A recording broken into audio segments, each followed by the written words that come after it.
Thank you, Mr. Speaker.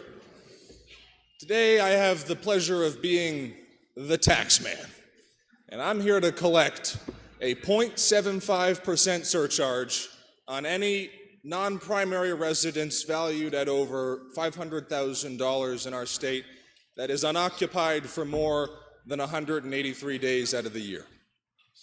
Mr. Speaker, taxman, why do we have taxes? We have taxes which fund the seats we sit in, the building we work in, the roads we drive on, the schools we were educated in. Taxes fund the public sector of life in human society.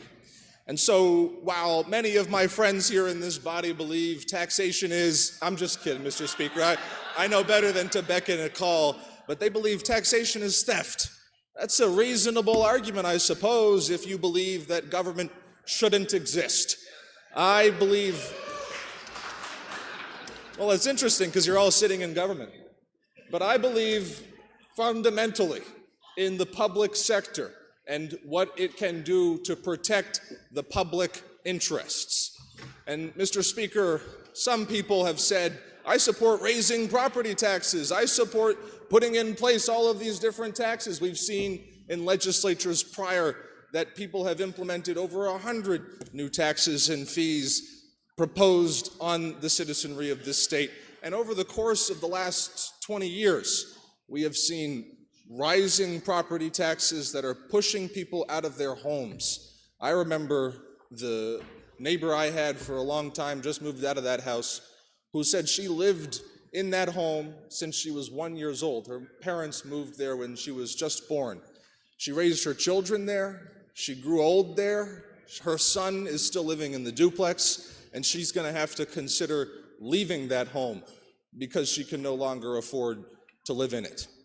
Mr. Speaker, at a time when most people in our state can't even afford one home, let alone a second home valued over $500,000 that they don't spend more than 183 days in, I think a surcharge tax on these non-primary residences is absolutely an appropriate thing for this legislature to do.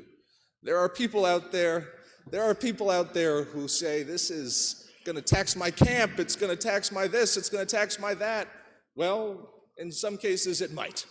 But if your camp is winterized, can't be used throughout the winter, then there is an exemption in the bill which says that you are exempt. If you're a part of the veterans tax exemption, if you're a part of the elderly tax exemption, all of the existing property tax exemptions are still in there. Indigent voters who are unable to afford this tax can apply for those exemptions, as they already can under the property tax law. This applies to people such as the CEO of a very powerful data mining company who likes to spend 2 weeks here skiing.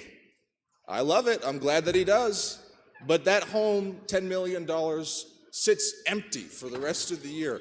And I do believe that a 0.75% surcharge tax on the owner of that home, remitted back to the municipality in which that home resides, to be used for the explicit purpose as stated in the bill for reduction of municipal property tax relief, is absolutely an appropriate thing to do. So, Mr. Speaker, the world is not ending. Taxes are an important part to what we do here, regardless of the funny political sayings that are said here at the well. And I hope that you will join me in voting to overturn the committee recommendation on this piece of legislation so that the people who have these homes sitting unoccupied empty, while people in our state can't even afford one home, face a small 0.75% surcharge tax on the value of said home. Thank you, Mr. Speaker. Does the member yield to questions? Always. Member yields. Thank you, Representative, for taking my question.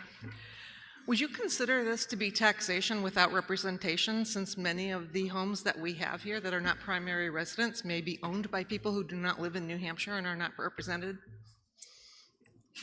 In that case, the statewide education property tax, those people own those homes, they do pay New Hampshire taxes. All of those taxes would have to be taxation without representation. My answer would be no.